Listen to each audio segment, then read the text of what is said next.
Hey folks, today we're back on Planet Brush, and we're going to talk about 3 unconventional brush hacks, which, if you've got a little bit of brush facility already, will really open up your brush playing and help you see more possibilities. Now, if you're a fan of the jazz brushes, you've probably followed players like Philly Joe Jones, Ed Thigpen, Vernel Fournier, maybe modern players like Greg Hutchinson, Brian Blade, and Bill Stewart. Of course, it's hard to forget the great Paul Motion. What I'm going to show you today is not anything that would have been out of the wheelhouse of these great drummers. In fact, if you actually study the jazz brush grades, they're doing this stuff.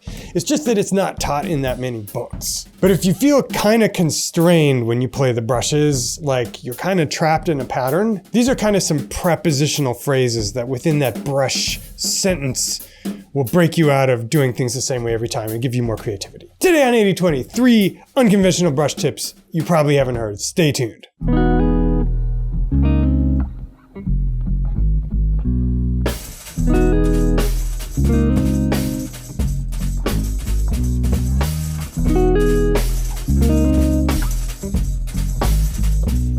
So dudes, sponsor message. Today's episode is brought to you by me, the 80/20 drummer. If you'd like to grab the free transcription of these exercises, you can do that by clicking the link below the player and telling us where to send it. Okay, sponsor message over. Our first brush hack is a pattern that breaks you out of all the other patterns. It lets you play in multiple meters without feeling off balance. It lets you switch direction and switch hands more easily. Let's talk about it.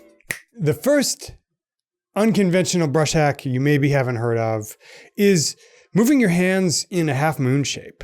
So there are some really conventional ways of playing the brushes, and 3 of the most common are the half circle, so where you're sort of like 1, 2, 3, 4, 1, 2, etc. The reverse counterclockwise half circle, 1, 2, 3, 4, 1, 2, 3, 4.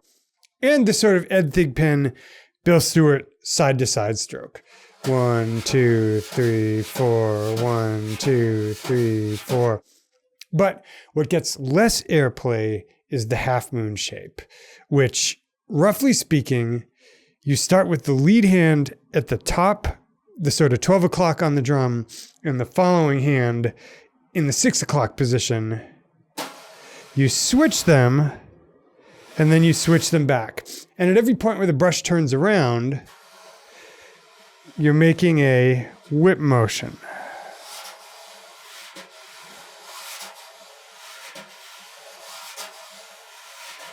So that's something you want to practice with both hands. This is par for the course, basic brush stuff. But assuming you can do that, it's kind of like your double stroke, your single stroke. If you do that times 2,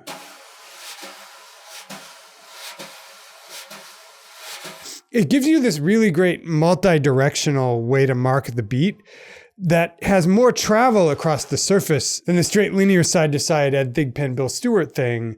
And I think, personally, I like it better, especially for slow stuff.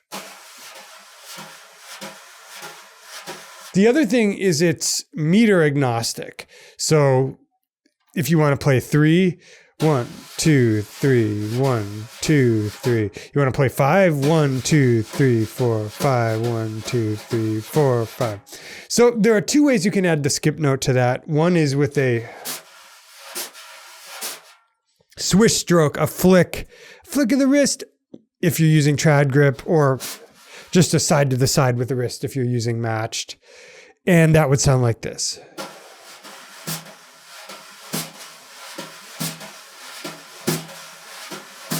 Ed Soph talks about that. Look up Ed Soph's brush videos. Still one of the best, most underrated brush series. The other way, though, is simply to do your skip note in a pattern like,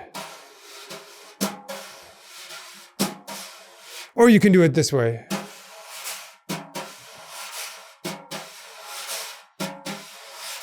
And the fact that you can do it at both the bottom and the top of the drum makes it meter agnostic. So 4 would be like,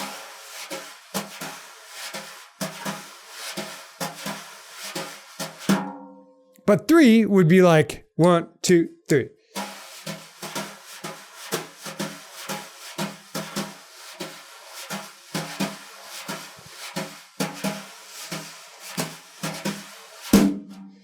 So that's unconventional brush hack number 1. Our next hack is a new way of thinking about the stirring the pot hand. What happens if you press down and reverse the polarity? Let's check it out. Number 2 is a little lick that maybe you've seen people do, but isn't emphasized a whole lot, which is that you don't have to go. You can also go. Let me count it off. 3, 4. That's really funky. So let me show you what that would sound like in context. 3, 4.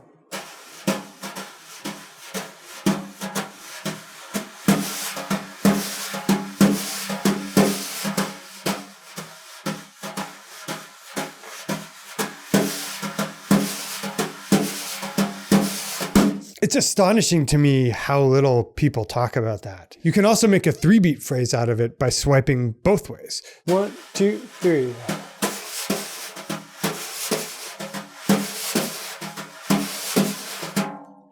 And literally just the following hand, the non-tapping hand, is just going.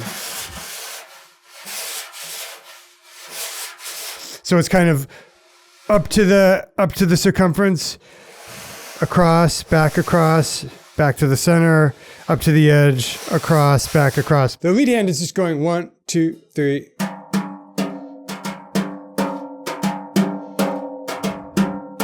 And that's so that it can cross over. So let me show you one more time. 1, 2, 3.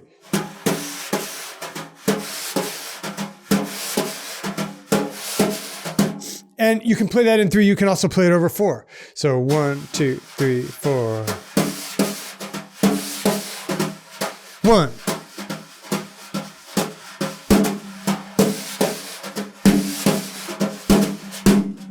And that's brush hack number 2. And finally, our third brush hack is a way of moving the lead hand, which fits into that new pattern we learned as the first tip, but also will help you change things on the fly more, make more interesting phrases, all without making it harder for you. Let's watch.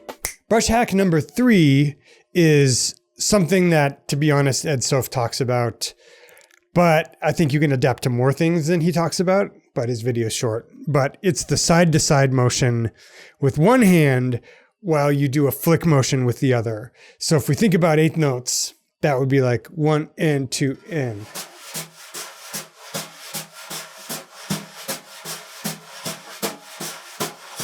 And you might not think that's super useful, but when you leave out strokes, when you make composite rhythms with it, it's way more useful than.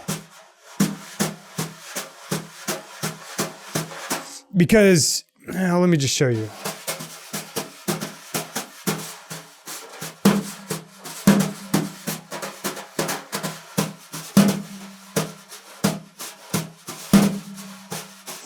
So this is kind of another cheat for if you're doing the half circle thing, but the tempo gets really, really hot.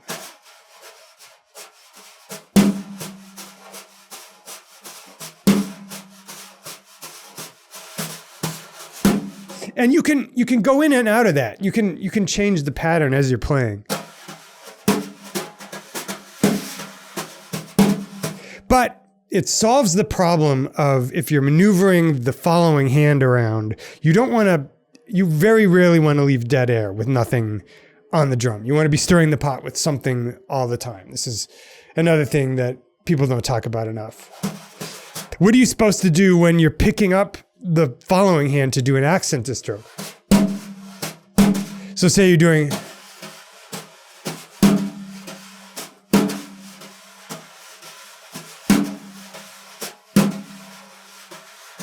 Or faster.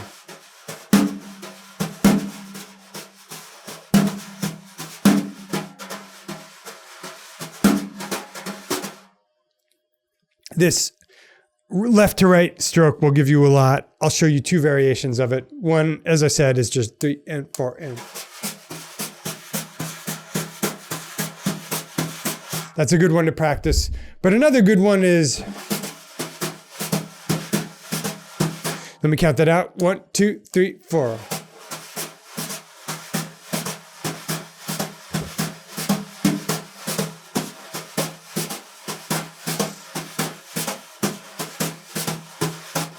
Didn't do that exactly. You get the gist. And if you want to get a little more advanced, you can practice catching accents with the following hand within that phrase. So.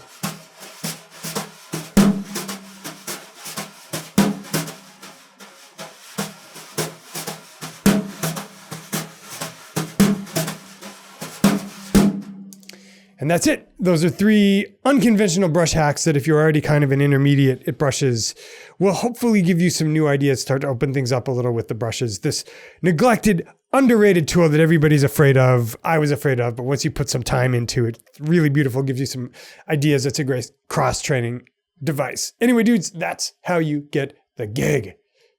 So dudes, hope you enjoyed this one. As I said before, if you'd like the free transcription for this, just click the link below the player and tell us where to send it. Dudes, it's been a great one. Always enjoy these. See you again real soon on another lesson of the week.